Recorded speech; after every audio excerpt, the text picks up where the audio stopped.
But that's just disconcerting, isn't it? That's surely not normal. It can't be. It's such a weak stream coming out that it's barely cleaning the windshield. Like if there's real junk on there, it would have a hard time getting it off. And then surely that's not normal.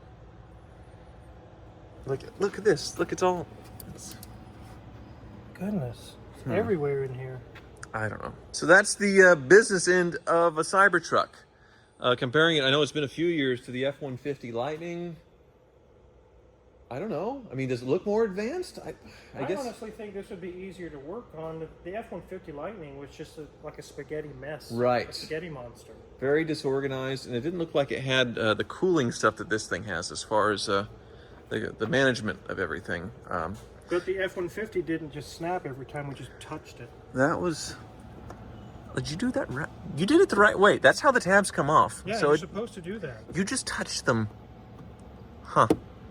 Well, okay then. One-time use, I suppose, is what those are. Yeah, I could understand that if it was 30 years old and it's brittle. Mm-hmm. It's not even 1 year old. Yeah. And interesting, because they don't paint the body, obviously. Mm-hmm. That's not painted. So a lot of interesting things going on with the Cybertruck. Now I know where to jump it off if the battery ever goes dead. So yep. I guess we can put it back together and go up on the lift, huh? All Just right. don't touch anything. I'm not touching anything else. Wait a minute. What? What is this? It's just an undone wire just sitting there. We didn't disconnect that.